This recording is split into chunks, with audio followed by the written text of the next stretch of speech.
Here we go. Okay, yeah, I hear real good now. Everything sound good. How you living, man? I'm good, man. Man, I'm blessed, man. I feel good to be here. It's kind of crazy. The vibes is good. We got Mr. Brian Clark, the BC Experience. That's gonna be the title of the episode too. I'm ready for that. Yes, sir. We're gonna talk about Mr. BC today. This guy to me means a lot. He's been a great mentor to me, and I do mean that with sincerity. He's been a leader in my life, even back before I was doing what I'm doing now. Back in my professional life when I was working at a car dealership, selling cars under his wing. He's done nothing but be a inspiration, especially to me, and then all of the other people that's under his wing right now at the dealership, his family, at the church. There's people I have a lot of love and respect for Brian Clark. So it's a pleasure for me to be able to introduce this gentleman to you guys. Say what's up to your audience here for us, my friend. What's up? I'm glad to be here, man. Absolutely, man. I like the setup you got, bro. This It's is real take nice. two. Thank you. This is take two. For the record, first time we had some technical difficulties. Yeah, it happens. But it's cool, Yeah. We still working. So let's just talk about life and what life for BC is before we get into the professional, before we get into the spiritual. Yeah. Life for BC, you came up on west or east side? More west. It was like, the Gilcrease Hills in Tulsa. Yeah, man.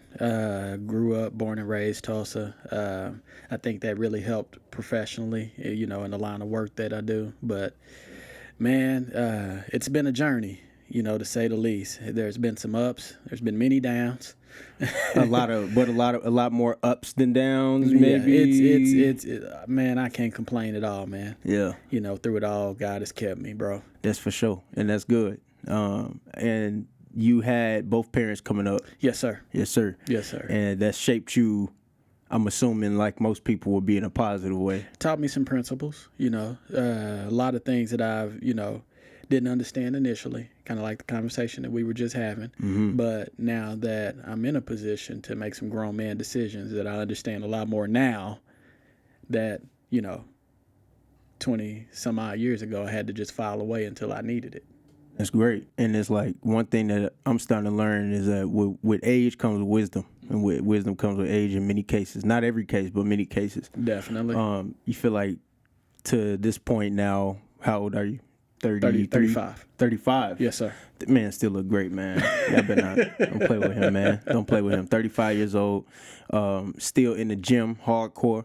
4 hours today, bro. In the 4 hours, in the last, let's say 2 months, how much weight have you lost? I'd say, man, somewhere at least 30 pounds. Focus. It's something that you youngins need to understand. And what valuable lessons coming up did you learn from having both parents in your life? I'm gonna just jump back to that real quick. Man, really work ethic, just Yeah. taking care of your family. Coming up, man, I was fortunate, blessed. I didn't have to worry, where the next meal was coming from, if the lights were going to be on.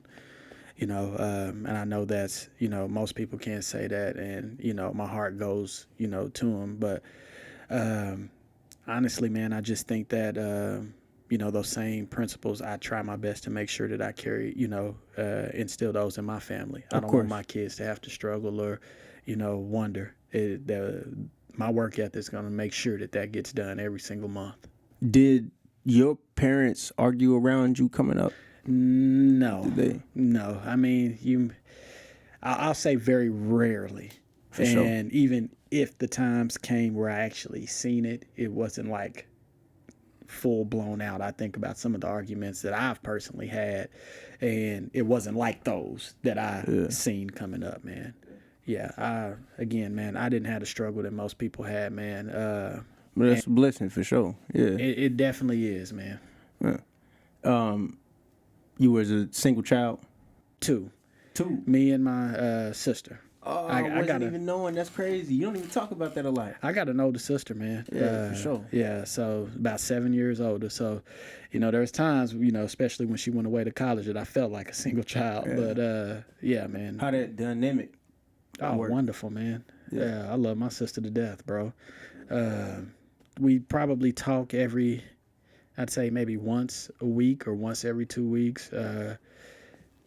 I'm real bad about picking up the phone sometimes. That's an area where I But you definitely know, yeah, and I'm sure she understand. You busy, real talk, and that's what thing we always talk about. Like, man, BC, you lucky to catch him for 5 minutes. You lucky to catch. I'm blessed right now to have him here. You know what I'm saying? It's just a busy man, and no shame to him at all. It just that's what happened when you start focusing on what's important in life.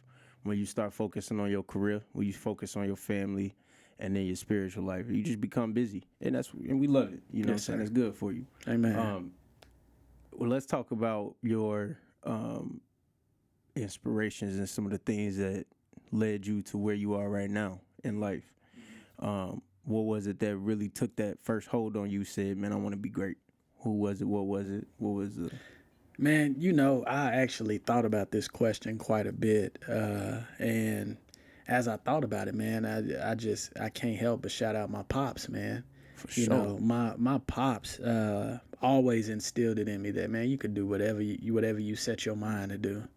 And honestly, I don't think that he got enough credit for shaping me into the man that I am. I mean, that work ethic, that grind, that comes from him, bro.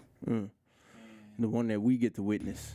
Yeah, Yeah, real talk, yeah. real talk, man. That came from him, and a lot of times, man, I work as hard as I do, and grind as hard as I do, and try my best to be successful because I want to make him proud. Mm-hmm. And I thought about that after you asked that, the last time. Mm-hmm. I'm like, man, he don't get enough credit, bro. And it's for sure because a lot of us, the youth, and I spoke about this in one of my last episodes. We kind of find ourselves walking through life without no apparent inspiration. And it's a blessing when you don't have to look up to MJ. It's a blessing when you don't have to look up to a rapper. When you don't have to, when you could look right inside the household. Real talk. Real talk, and you could see, all right, this is an inspirational piece for me, my pops, my mama. You know what I'm saying? That's amazing. Let's jump a little bit into your educational background. And one more thing too. My mom's. Yeah. She, bruh, it don't matter how bad I was at times, and I was really bad at times. She never gave up on me, bro. She always made sure, all right, keep going. Yeah. Keep pushing. I mean, she did, man. Yeah. She did. And I felt bad after I left last time, and I did not mention them, bro. So, man, shout out to them, That's man. why this episode was meant to happen right now. Definitely. Yeah. Definitely. So let's talk this educational background and where going through college, because you went to college, right? And what did you major in college? Business management. Business management only makes sense. It's crazy. And you are actually living out that dream right now to some degree. More or less. And I love the honesty and I appreciate it. Oh, man, I'm going to keep it all the way You gotta 100. keep it OG, man. Yes. Y'all gotta find y'all some OGs, man. All of the youth, man. I'm gonna always speak about that. But education and business management, did you see yourself using that to come here, or is it another career choice that you had lined up back in your college days? Okay, so you want me to be all the way 100? Keep it man. Okay. Yeah. So, I 100% believe in educating yourself. Okay. Now, I don't believe, and I'm saying this as somebody that went through it, in the whole idea that college is going to put you on a different playing field than other things as far as obtaining a certain level of success. And what I mean by that is, if you know what you're going to college for, what you're going to college to do, if you know the end game and college can help you get to that end game, by all means, bro, take that route. Go get it. But if you don't know what you're going for and you simply don't have a goal, don't have a plan in mind, then whatever that degree is that you get isn't worth the paper that it's written on. And what I mean by that is a lot of college students, myself included, are stuck paying student loans that may take us forever to pay off, that honestly we may never pay off. Deep. And, you know, once you get out into the working field, you can't, just because you have that degree, if you don't have the necessary skills to, um, to, put that degree to use, if you don't have the skills needed for the job, no matter if you got the degree or not, companies won't hire you, man. So, if you're going to get a skill, if you're going to get a trade, if you know what you're going for, then I'm all for it.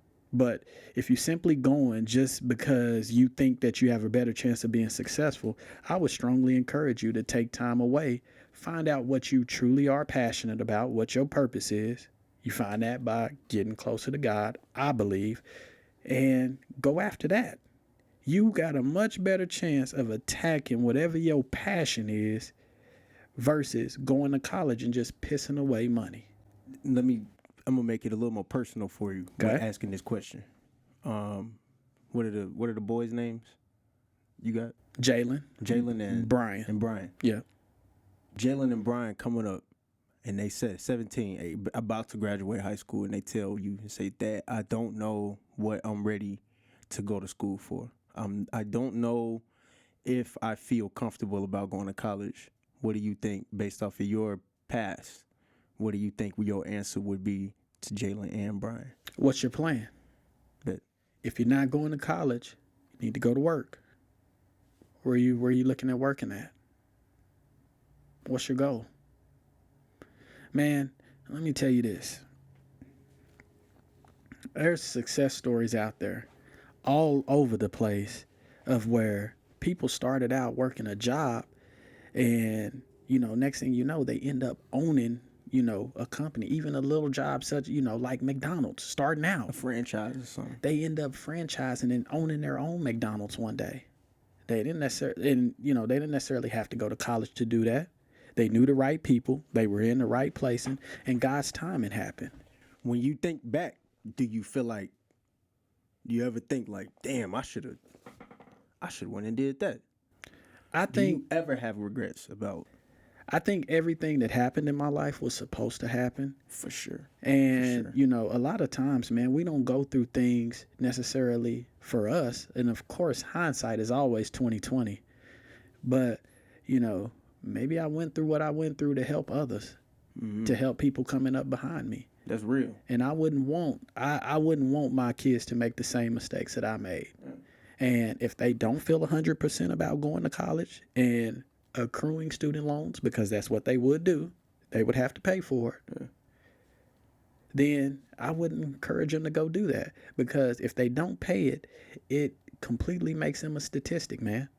Now, if they don't pay their loans, they got bad credit. They can't buy a car. If they do, it'll be 25% interest. They can't buy a house. And their quality of life, they're going to have to work a lot harder to get out of that hole that they put themselves into than they would have if they would have just got a job from the jump. This is a random question, but this is what makes good content. Yes, sir. When did you start really touching down and paying value to your credit? Like, I would say, man, honestly, after my divorce. Your first, your one divorce. You only got one divorce. One right? divorce, okay, yes, sir. Yeah. Hey, man, that's one thing about the car business, man. I done met some gentlemen that went through some divorces, man. Yes, I mean, bruh, hey, God bless that you only been through one. Man, I thank God for saving me. I know where my life was headed if I would have kept pushing in a direction that I had no business going into, and I thank God for snatching me out of there, bro. Real talk. But I would say that's probably when I got serious about it and started buckling down, man. And I'm not where I want to be yet, but the goal is to get there. You on the way there? Yeah. We see you grinding. We see you shining out here, man. Come on, man. We're not gonna act like we're not doing well out here, man.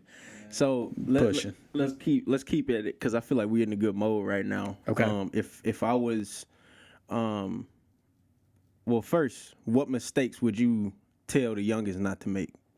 Right now, we're gonna jump into the next question after that. But what's the first thing you would tell the youngins right now? For the mistakes I made, so you don't have to make them. What's the first one you gonna listen?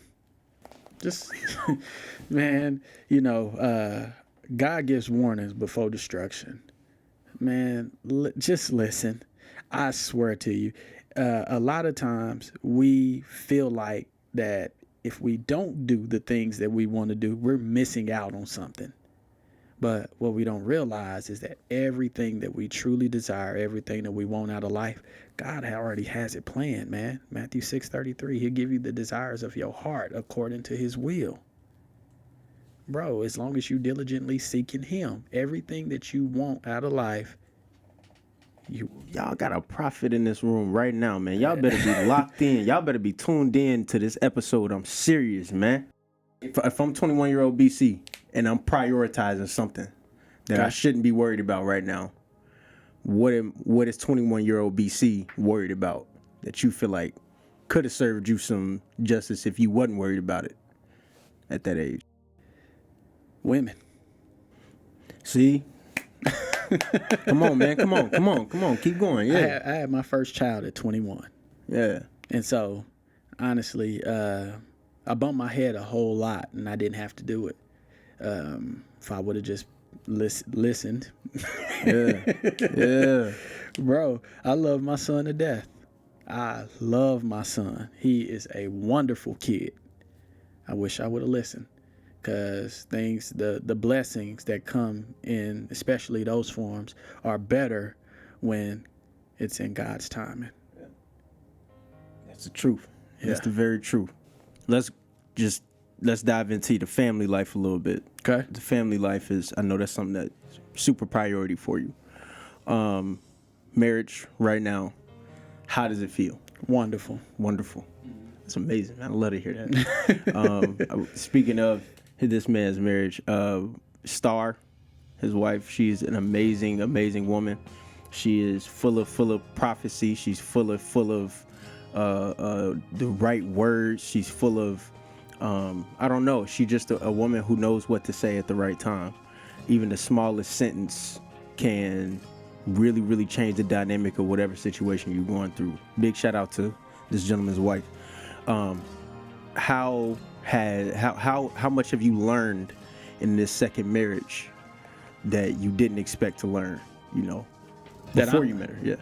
That I messed up, bro. Yeah. I messed up. Like, it was a lot of things that I thought that I had together.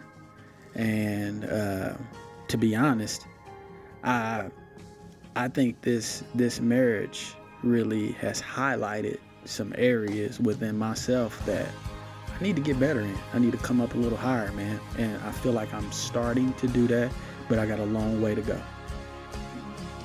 Did you feel like you knew what love was before this? Or did you feel like you learned what love is during it? I'm learning every day more and more what love is. That's hard.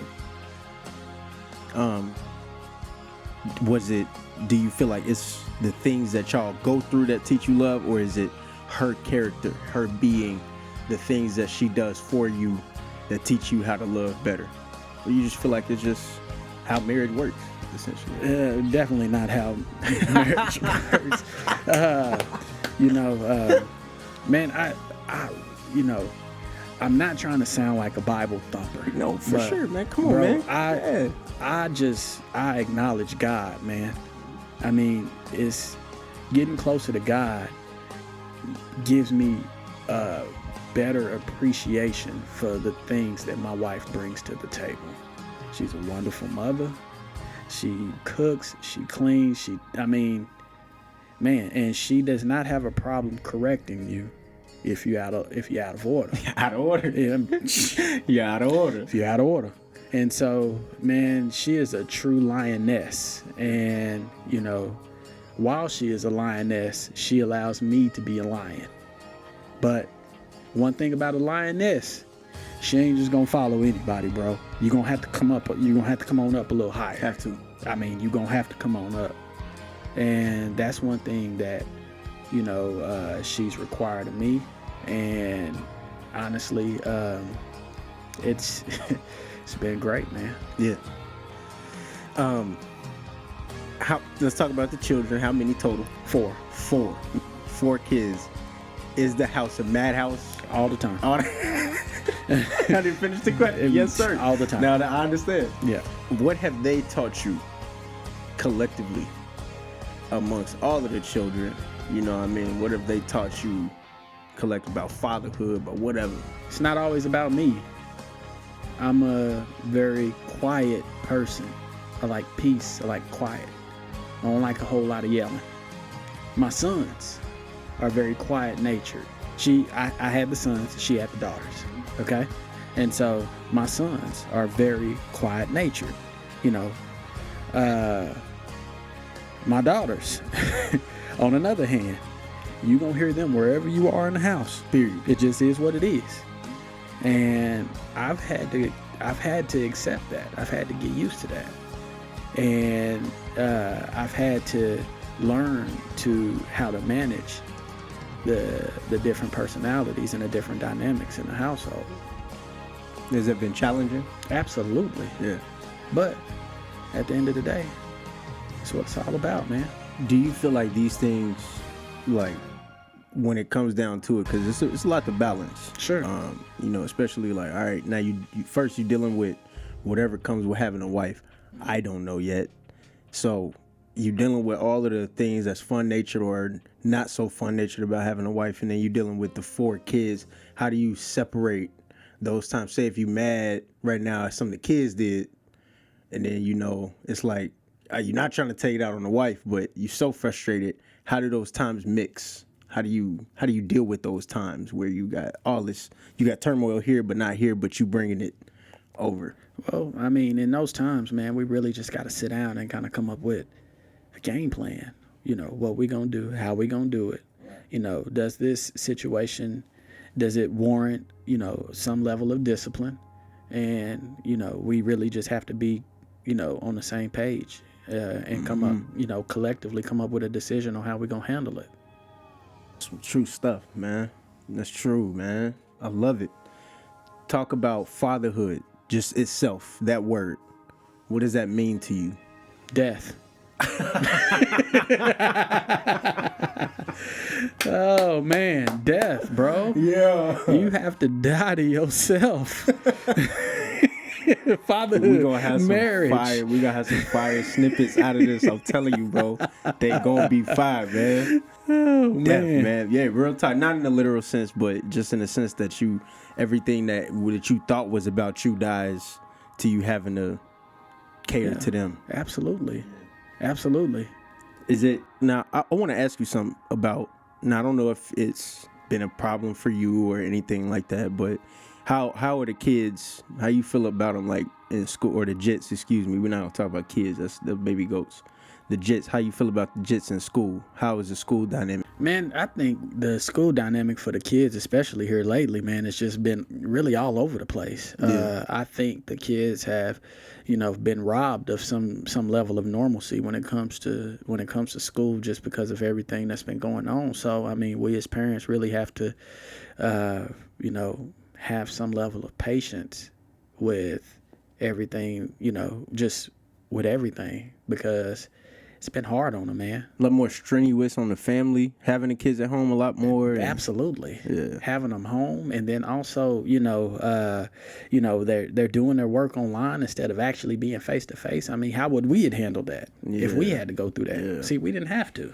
So it's real easy to sit there and judge, but honestly, if you don't. Have you seen any slippages in the? Absolutely, man. You have? Yeah. Okay. I mean, it's natural, but, you know, in the event that it happens, you just have to get back right. Man, y'all do y'all best, you know what I'm saying, for you parents out there. And this time, y'all stay with these kids. Y'all love these kids and value this time with them. I know it's, you know, hard on some of these families. We're speaking on it, you know, hard for some of these families, but y'all just do y'all best and keep a good household, man. These kids, a lot of things that we don't understand about kids, even ourselves when we was younger, we had a lot of trauma. We did. You know, it's some things that bug others, but y'all got to take care of these times, because these kids they could grow and be resentful, or they could grow and love you a lot more just because these times, you know, the time that they spend with you. It's like you are your kid's first leader. And I'm learning that about my siblings. I have a 5-year-old sister and I got a 15-year-old brother. And being that leader to them, I'm very conscious and wary of what it means in this time while they're at home, and when they need leaders, they need people around them. Y'all just make sure that y'all are really honing in and focusing on these children while they're home. The next generation of youth, this is going to be our most important generation coming up. I truly feel that. I truly feel like it's going to be the end of a lot of the racism. It's going to be an end of a lot of the, if we can just focus on this upcoming generation. That was just a small note. Speak on leadership and mentorship a little bit, man. Man, it seemed like every 3 months you assuming some new responsibilities. Every time. I'm telling y'all, man, I'm not playing, man. It's crazy. Man, never stops. Mentorship, leadership never stops, man. It's always something that you can be learning. There's some situations, there's always going to be situations where, you're being led, and then there's going to be some situations where you're in a position to lead. And so that's why constantly feeding yourself and learning is, something that you're going to have to do. Shout out to my pastor, man. My pastor is probably one of the best leaders that I've ever met in my life, man. I mean, he is definitely a guy to follow. Pastor Lawrence Peoples at Going Hard for Christ Church, man. I mean, if anybody, especially in the Tulsa, Oklahoma area, but they also have a YouTube channel and a Facebook page, anybody, man, that doesn't know about him should get to know about him, man. I mean, everything from his story to, just how he handles his business, man. It's definitely something that's worth checking out. So I encourage people that's watching and people that's listening to check him out. Absolutely. We're going to make sure that we leave Going Hard for Christ Church in the comments and the link. Y'all tune in back down there below. Y'all be able to find out who Pastor Lawrence Peoples is. You'll be able to find... And his wife, Nichelle. And you'll also be able to find out who Brian Clark is. Y'all will find the links to some of his social media pages. He needs to help you. You need help getting a vehicle. You need help in your mobile life. You need help with leadership and spirituality. I'm sure he could offer some word of advice. An amazing man he is. And we're going to get into spirituality. Absolutely. And we're going to get into spirituality in your professional life here upcoming, okay? Okay. 1 second.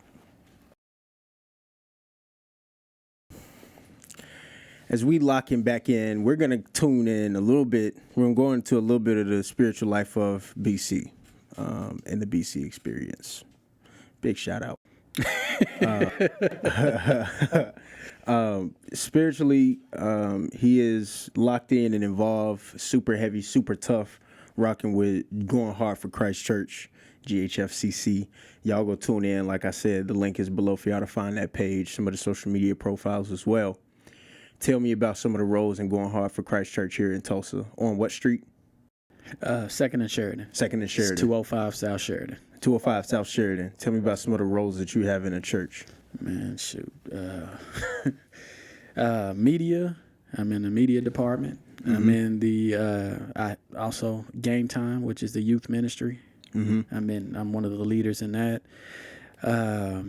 Used to be porters, which is kind of the men that watch the church and make sure everything is straight. And now just more so just walking as with pastor. I wouldn't necessarily say like a deacon role, but just walking closer with him. Yeah. And tell me a little bit about the men's meeting. I went to one of them. The men's meeting is amazing to me, but I'm gonna have you speak on it a little bit. Sure. It's amazing to me because you see all of these gentlemen, and it seemed like a lot of them in their youth probably came from the hood. And it's amazing to see that these gentlemen come into this room. Everybody jayed up. Everybody. I was trying to tell y'all, stay tuned for the play shoes coming soon, man. I'm finna go ahead and go in there too. Y'all gonna see my shoe cleaning business. I'm coming straight to GHFCC. I know y'all got some kicks in there, man. I'm not playing. Shoot, I got a few that you can clean up. I got you, man, for real. So tell me about that community in there and how you feel about the energy, at least. Man, one thing I can say that really, really surprised me, man, is that for anybody that hasn't been to Going Hard for Christ Church, man, it's the men there are, a bunch of alpha males. And, you find people like, just, like you said, are street. And again, I just put it out there. I'm not from the street. I was on Gilcrease Hills, I just want to put that out there. But you find guys that did come up out of that life, gangs, drugs, messing around with different women, and whatever the case may be. But you find people that just are able to finally talk about that stuff. They're able to not only talk about it, but they're able to get some guidance on how they should be, in hopes of them being able to transform their lives, man. Because anybody that has been addicted to drugs, anybody that has been addicted to alcohol, anybody that has been addicted to sex, whether heterosexually or homosexually,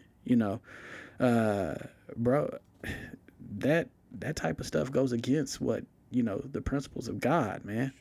And you find guys that actually battle stuff, and in there you're able to talk, you're able to cry, you're able to laugh, you're able to, not at people's problems, of course, but For sure. Yeah. you're able to, it's like iron sharpening iron, bro.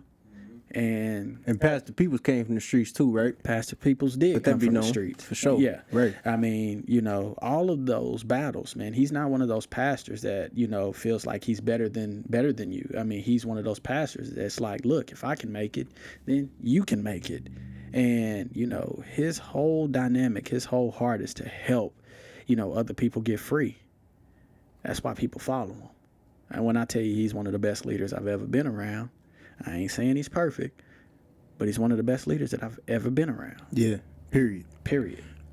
Going hard for Christ Church and some of the roles that you have seems as though it could be a bit demanding.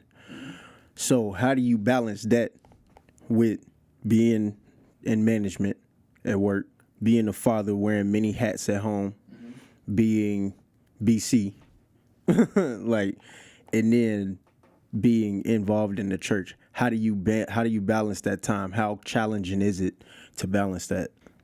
It's definitely challenging, man. And again, BC, that guy has to die daily, For sure. But it helps to have a partner who is also just as involved in the church as you are. Now, there is times, and maybe we both need to get better about that, where we may need to step back for a little bit, come off the battlefield, and be able to recoup and spend some time together. Because one thing for sure is you have to make sure in your marriage that the ministry does not come before your marriage, because your marriage is your first ministry. Man, that's crazy. The home is your first ministry. Period. Yeah. Now, how? Thanks for correcting me. For sure. Yes, sir. No, for sure. I ain't, no disrespect either. Right. For no, real. I didn't take it that way. Thank you. Talking about balance, right? So you super spiritually involved, but you work in one of the more tough industries in the world that we know about, especially with the vulgarity, with the egos, with a lot of the stuff that you see. And I'm not speaking on anybody specific. I don't know, Sure. I'm speaking on just the environment of car dealerships. It's like the Wild Wild West. How do you balance your spiritual self, your spiritual zone, and your aura and energy with the environment that you're subjected to? It is a challenge, bro. It has to be, I assume. It is definitely a challenge. And I'm not going to sit up here and pretend as if I don't fall short. I mean, bro, it is a challenge daily. But at the same time, it's something that I'm walking out, and I'm just trying my best to get better and better every day. Every day. One thing that I am learning, which you know better than most people, it took me a while to learn, is that no longer can come before anything else. Honestly, in the levels of priority, family, or God first, family, then business. And I've definitely had to learn that lately. There's been lessons that I've learned at work that is helping me learn that I can no longer put that above anything else that I have going on. You gotta protect yourself mentally, man. Yes, protect sir. your mental health. Yes, sir. And speak on that a little bit, because especially as melanated men, kind of hard to, not anymore. The world used to be a lot less accepting of it. But speak on mental health a little bit and how your mental health has had to shift and adjust. through the years comparatively to where it is now? Because I know you've had some challenges. You had to. Definitely. You know. How's Definitely. that? Man, mental health, man, you know, it amazes me. Just the people, especially out here, that are hurting, you know, people that are out here willing to commit suicide, man. I'm in the kids group at church, and it amazes me that even some of the kids, man, are dealing with spirits of suicide, man. And, you know, it's tough, bro. You know, people are out here really struggling.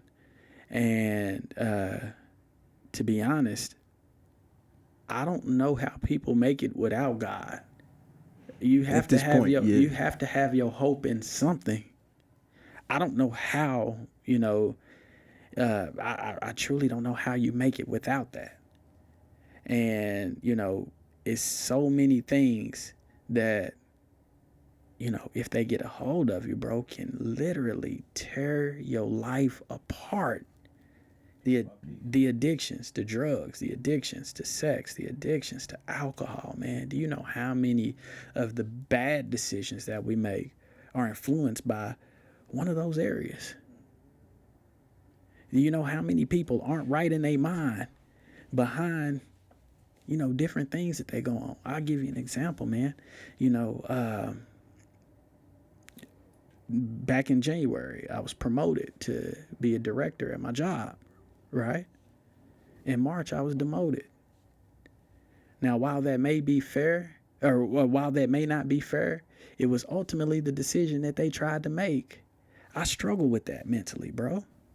I battle that. Mess with you, yeah. It bothers me. And, you know,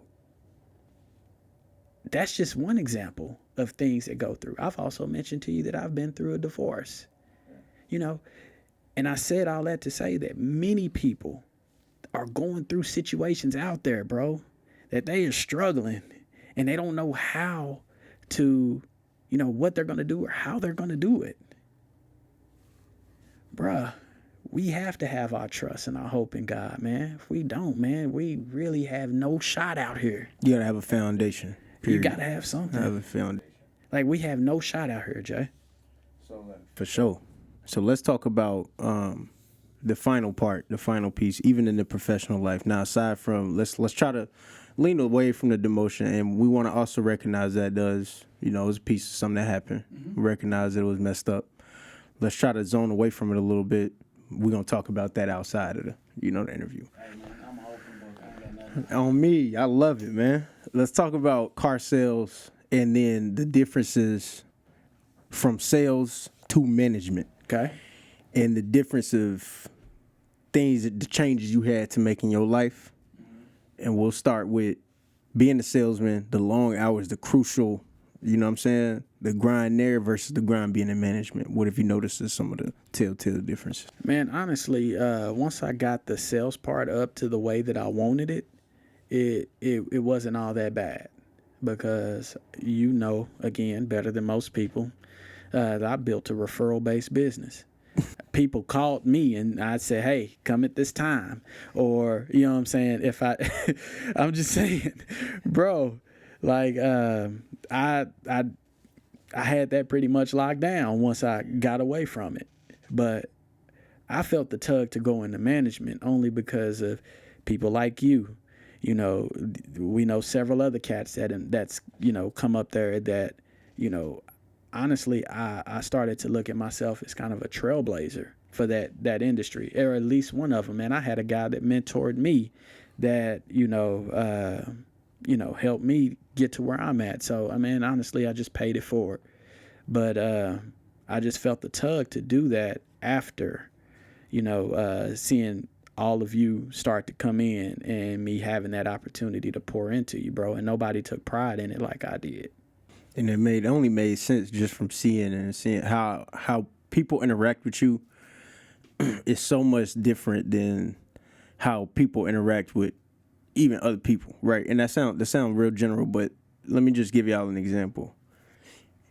If you see BC, and no disrespect, if you see BC and you wave at him and he don't wave back or even look at you, It's because he busy getting some money. Yeah, people have learned, like, when he in this mode, when he focused, when he doing what he got to do, don't talk to it. Don't mess, because he is in a mode. This man has become so focused and driven.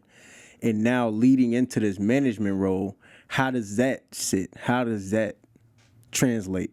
You know, Man, not having to deal with people, not having to talk to people, not having to, now you, everybody. well, I still have to talk with people. I still have to deal with people. And so that's not necessarily the case, man. It's a lot of, man, I'm just, can I be honest? It's a lot of, management. It's a lot of hand holding. It's a lot of babysitting. It's a lot of, sometimes I have to do it for the guys because they can't get it done like I can. No disrespect. Yeah. They're still learning. Yeah, man. And sometimes I have to go out there and lead by example. Yeah. And so, it's not like I've completely gotten away from doing, being with the people, man, but it's just a different dynamic. And I could definitely say that going into it, it motivated me to learn and to get better. Like it was like I had a new thing to try to master. Yeah. You know what I'm saying? Yeah. And so, I went all in with it. Now, how do you feel about I guess, what is the biggest beauty of this new position that you can see? The biggest beauty of it? Seeing people win. On me. I love seeing people win, man, especially when I trained them. You know what I'm saying? And I poured into them. And, thinking about where they were when they first came in, and then, seeing those guys hit that 20 car mark. And me and you both know what 20 cars means. I know what it means. So that to me is the biggest payday from what I do. It's to see I didn't know what to expect from that answer, but I love that answer. Just to be able to see, being in management now, you being this leader, you being this teacher, you can now see the fruits of your labor paying off into the people under you. Definitely. How many tolls has it taken on your body and your mind doing what you do? Drink water, by the way. I had to die daily. Yeah. Literally have to die daily. Yeah. Because it's hard, man. It's hard when he's very consistent, man, I tell you. When you tell somebody to do something and they don't do it, or you have to tell them the same thing over and over and over again, or sometimes just being at that point where you have to take your hands off and let them bump their heads. How else are they gonna get it? I don't have that answer. Me either. When you find it, please let me know. Yes, sir. But man, I think, and I'm not gonna stay there, but I'm gonna get back on the demotion, just only because I feel like it's relevant to what I'm getting ready to say, or what I'm talking about right now. But I don't feel like anybody there cared more for the people than I did. And the move they made me feel like it was more about the bottom line than it was about truly developing, nurturing, and working with people. And I had a problem with that. At the end of the day, I feel like, not coming from a position of management, but knowing what it takes to be some sort of leader in my life, I feel like it's more important to be caring of the people that you train in. It's more important to be caring of people in their situations directly, to be caring of how they're thriving rather than the bottom line. Because a lot of people don't understand. And I heard somebody talk to me about like owning a restaurant. He was like, yeah, man, one of the worst parts about owning a restaurant is when you get a bad manager that don't know how to take care of the employees. Now you got employees stealing food. Now you got employees doing this and that, because if you would have put the right person in position in the first place, probably wouldn't have had these problems. I feel like they need to get this man back where he needs to be. Period. You know, that's not what I'm saying it for. No, I hear you. But I appreciate that. I have to speak. But the truth of the matter is that, you know, people don't care how much you know until they know how much you care.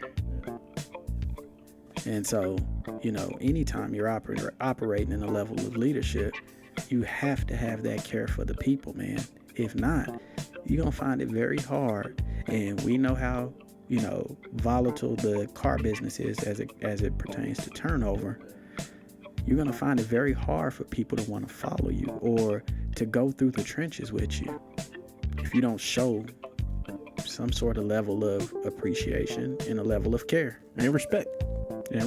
And those are all things that I say with a humble heart that I've gotten nothing but from this gentleman my whole time knowing him. Respect, care, and sharing of knowledge. I swear to you, those are the 3 things that I've gotten nonstop. And you know that I have no problem telling you to get off your butt Never. and get out there and get to work. Never. Never. So there's a dynamic there where, you know, you have to be the lion, and then there's a dynamic there where you have to be the lamb. Bro, nothing changes. That's the same. See you as a lion, my friend. It's the same when it comes to fatherhood and Yeah. marriage. Yeah. All those things that we talked about today. All those things. Man, it's been so fun. This one felt natural. This one felt right. This one felt good. Everything went right technically. Amen. Right? You know what I'm saying? Hey, Yes, that's sir. an amen moment. You feel me? I want to just say thank you so much for getting this, you know what I'm saying, interview with me today and being such a good leader in my life and being somebody I can always call on. No matter what time it is, no matter when it is, what day it is, he's always there. And I want y'all to especially tune in to Going Hard for Christ Church so you can meet this gentleman in person, meet the people that run that church, and go and support that community because they do need help. And it is a growing facility, and we want it to keep growing. Yes, sir. Big shout out to Brian Clark being a part of this. This is the BC experience. Amen. This is, you know what I'm saying, the big man himself, the leader, the mentor, the guy. BC, thank you so much for coming and being here. It's your host, E. Roseland. Come tune into the playground for the next episode. Like, subscribe. Y'all will see all of those links below for those people and those places for you to go. Visit those pages, all of that. But until next time, thank you, sir. My man. We appreciate it. Yes, sir. And y'all tune in next time. E. Roseland, come through. Yeah.